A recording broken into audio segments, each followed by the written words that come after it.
Hello les amis, nous allons maintenant voir les VLAN et nous allons voir les méthodes de création des VLAN avec Proxmox.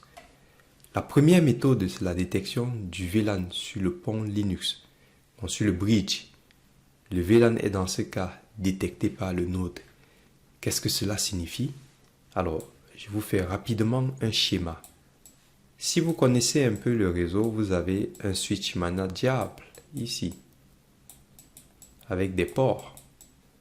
Donc dans le switch, on a par exemple par défaut le VLAN 1. Ensuite, vous avez d'autres VLAN qui ont été créés, par exemple le VLAN 2 et le VLAN 3. Très bien. Ensuite, vous faites votre switch port mode access. Access ici. VLAN 2. Par exemple, pareil ici. Access. VLAN 3. Du coup, j'ai mon node ici. Node 1. Donc, je l'appelle PVE 1. Et là, je suis en mode bridge par défaut ici. Et si je suis en mode bridge par défaut et que je n'ai pas configuré de VLAN, vous savez que par défaut, c'est le VLAN 1. Donc forcément, ce port est en mode access par défaut parce que sur Linux, nous avons aussi la possibilité de créer des VLAN. Alors, je vais donc me connecter. On va prendre cette couleur. Bon, on prend cette couleur. Hop, cette couleur. Ouais, elle n'est pas terrible. On va prendre cette couleur. Donc, je viens ici. Je me connecte là. Hop. Qu'est-ce qui se passe selon vous? Le tag du VLAN va passer ici. Tag. Et du coup, si ce port est en mode access et qu'on a une IP ou un serveur DHCP qui fournit des adresses IP du VLAN 3, alors ici, j'aurai une adresse IP du VLAN 3. Donc par conséquent, le node va détecter l'ID du VLAN. C'est pour cela qu'on parle ici de détection du VLAN sur le pont Linux. Est-ce que c'est compris? Donc ça, c'est ce qu'on fait généralement en réseau. Très bien. Ensuite, vous avez la création de VLAN. On crée le VLAN depuis le node. C'est ce que je disais. Si vous êtes sur Linux, vous allez créer une sous-interface, comme on fait sur les switches. Donc par exemple, si on a une interface qui se nomme ENS33, nous on va créer une sous-interface qui se nomme ENS33.l'ID du VLAN, si c'est 5, on met .5, et ensuite on rentre les paramètres IP. Donc c'est l'IP de management par contre. Ok. Donc ça c'est pour ce cas. Ensuite, vous avez Open vSwitch VLAN.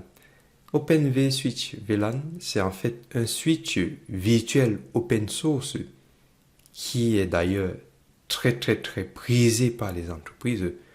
On aura l'occasion de mettre cela en place, mais c'est un switch qu'on peut installer dans Proxmox et comme c'est un switch virtuel, on va pouvoir avoir des ports virtuels pour interconnecter tous nos nodes ou nos machines virtuelles.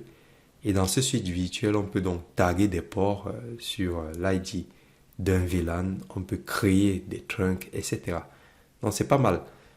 Ce qui signifie qu'on n'a plus besoin en fait d'avoir un switch physique pour interconnecter nos machines virtuelles, nos conteneurs, pour faire passer le trafic entre eux.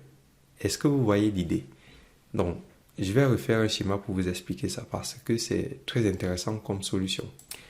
Alors, la solution, c'est ceci. J'ai mon node ici, node.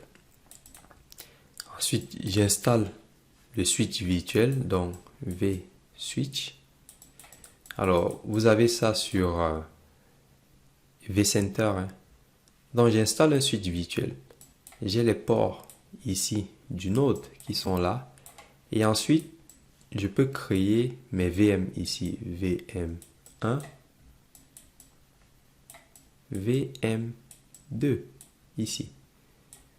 Donc forcément, si je veux uniquement faire communiquer mes VM entre elles sans passer par le réseau bridge, je vais donc créer un switch virtuel qui aura des ports virtuels et je peux donc créer mes VLAN. Je mets par exemple ici ID 2, ici ID 2. Du coup, je peux connecter cette VM à ce port, cette VM à ce port. Et comme les deux machines sont sur le même VLAN, elles peuvent communiquer ensemble. Je peux créer un autre port virtuel ici. Je mets comme tag ID 3. Et du coup, je connecte aussi une machine virtuelle ici, VM ici. Et du coup, cette VM là ne pourra pas communiquer avec cette VM parce que elles sont sur des VLAN différents.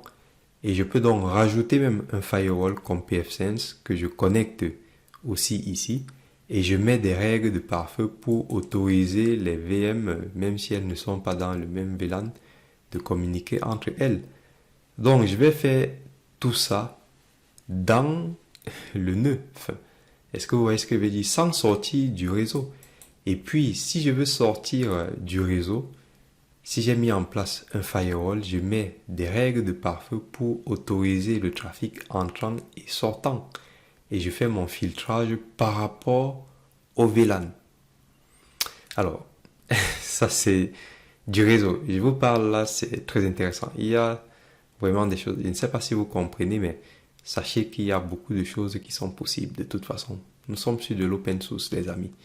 Mais bon, j'espère quand même que vous avez compris. Si vous n'avez pas compris, c'est pas grave. À la fin de la formation, je vais essayer de faire un module sur Open vSwitch. Mais voilà, ça demande quand même des petites connaissances en réseau. C'est pour cela que je ne souhaite pas en parler tout de suite. Sinon, c'est la solution alternative si vous créez des labs et que vous avez besoin d'utiliser des switches. Ok. Et pour terminer, vous avez le VLAN configuré par l'invité. L'invité ici, c'est soit le conteneur, soit la machine virtuelle. Ce qui signifie qu'on crée le VLAN dans le conteneur ou dans la machine virtuelle. C'est un peu pareil que si on crée le VLAN ici, donc en deux ici. Mais on le fait dans le conteneur ou dans la machine virtuelle. Ça veut dire que si on veut transférer les données à travers la machine virtuelle vers les données de la carte réseau physique, il faut aussi mettre en place du trunk. Donc, faire une configuration particulière pour acheminer le trafic. Bon, ça c'est le réseau, les amis.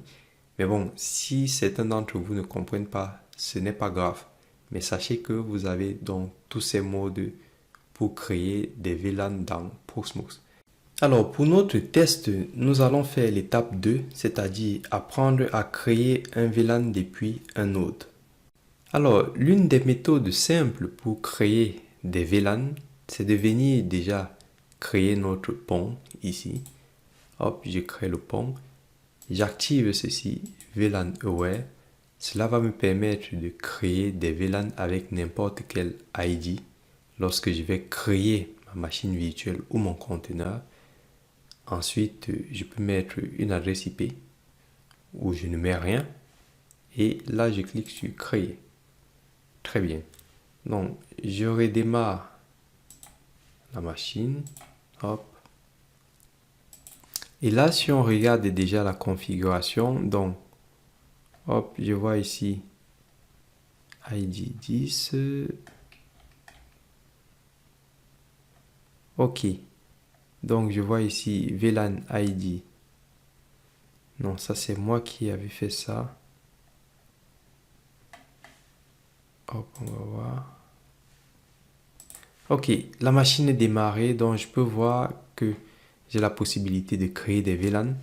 Donc, si je me connecte via le shell, je vais faire un cat de etc network interface. Ok. Donc, j'ai la possibilité de créer le VLAN 2 jusqu'au VLAN 4094. Ce qui signifie que lorsque je vais donc créer une machine virtuelle, si je souhaite me bridger sur cette carte-là, donc cette carte virtuelle, je peux donc choisir l'ID du VLAN que je souhaite. C'est plus facile comme ça. Et donc, on avait aussi la possibilité de venir, pareil ici, sur VMBA 0 et activer ce paramètre-là ici. D'accord? Très bien. Donc voilà, c'est une méthode simple pour créer des VLAN sur Proxmox. Merci d'avoir suivi ce module. Je vous dis à tout de suite pour poursuivre notre formation.